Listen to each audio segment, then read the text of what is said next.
2024 के लोकसभा चुनाव में उत्तर प्रदेश और बंगाल के बाद अगर सबसे अच्छा रिजल्ट किसी स्टेट का आया है तो वो महाराष्ट्र है। महाराष्ट्र में बीजेपी कभी सबसे बड़ी पार्टी होती थी, सबसे ज़्यादा सीटें बीजेपी को वहाँ मिलती थी, लेकिन इस मरतबा बीजेपी दूसरे तीसरे नंबर पर पहुँच गई है। जिन इलाकाई पार्टियों को महाराष्ट्र में तोड़ने की कोशिश की बीजेपी ने, उसमें भी बीजेपी को कामयाबी नहीं मिली, उन पार्टियों को करारी हार का सामना करना पड़ा है। अब देखिए महाराष्ट्र का रिजल्ट है और कितनी बुरी सूरत हाल है बीजेपी की। कांग्रेस यहां 13 सीटों पर जीत गई है, बीजेपी को सिर्फ 9 सीटों पर जीत मिली है।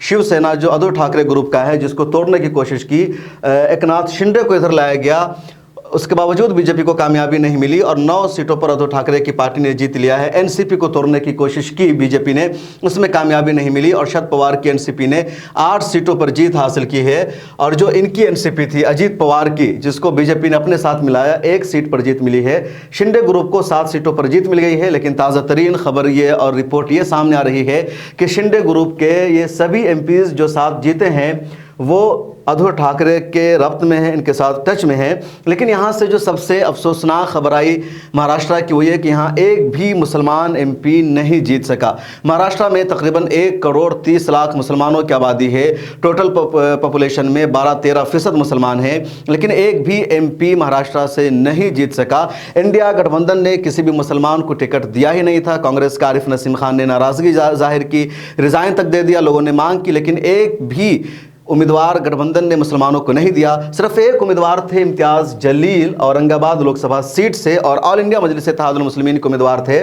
2019 में ये चुनाव जीत गए थे, 5 साल एमपी रहे, इनकी जीत की उम्मीद थी, लेकिन इम्तियाज़ जलील भी अपना चुनाव हार गए। आखिर तक इम्तियाज़ जलील कोशिश करते रहे लेकिन चुनाव नहीं जीत पाए और हार गए। इम्तियाज़ जलील आखिर कितने वोटों से हारे और क्यों हारे, ज़रा इसका जायज़ा ले लेते हैं।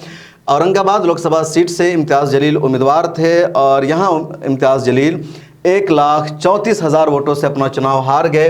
इनके मुकाबले में जीत हासिल की शिवसेना के उम्मीदवार ने, इनको 4,76,130 वोट मिला। इम्तियाज़ जलील को वोट मिला 3,41,480 और इस तरह 1,34,650 वोटों से इम्तियाज़ जलील हार गए। जो दूसरे उम्मीदवार थे वो यहाँ से नहीं जीत पाए। तो शिंदे ग्रुप के शिवसेना के उम्मीदवार ने इम्तियाज़ जलील को यहाँ से हरा दिया।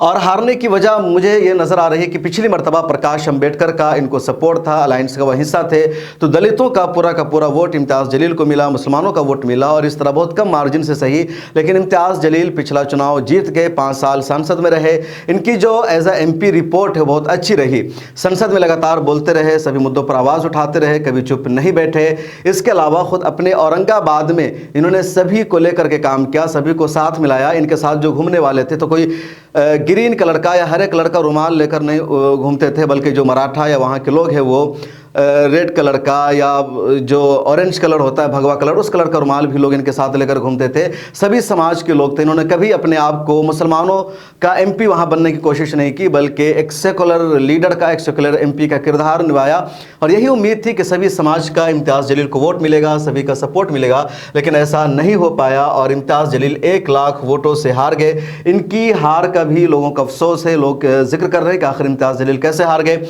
इम्तियाज़ जलील ख़ानदानी तौर पर पॉलिटिशियन या सियासतदान नहीं हैं, बल्कि बड़े अच्छे जर्नलिस्ट रहे हैं, एनडीटीवी के साथ जुड़े हुए थे और अपनी जर्नलिज्म और पत्रकारिता की वजह से बहुत ज़्यादा सुर्खियों में रहे। उसके बाद इन्होंने 2014 में ही ऑल इंडिया मजलिस इत्तेहादुल मुस्लिमीन को ज्वाइन किया। इनकी वजह से AIMIM हैदराबाद से निकलकर महाराष्ट्र पहुंची, औरंगाबाद की विधानसभा सीट से चुनाव जीत गए, महाराष्ट्र असेंबली में पहुंचे, 2 बार इन्होंने जीत हासिल की। उसके बाद 2019 में लोकसभा का चुनाव जीत गए, लेकिन 24 में आकर इम्तियाज़ जलील अपना लोकसभा का चुनाव हार गए हैं। इम्तियाज़ जलील की वीडियो भी मिला टाइम्स पर आई है, जिसमें वो हार के बाद अपना रिएक्शन दे रहे हैं, उनकी आंखों से आंसू भी बह जाते हैं। वो वीडियो भी ज़रूर देखिएगा। मुझे दीजिए इजाज़त और सोशल मीडिया के सभी प्लेटफॉर्म पर मिला टाइम्स को फॉलो कर लीजिए।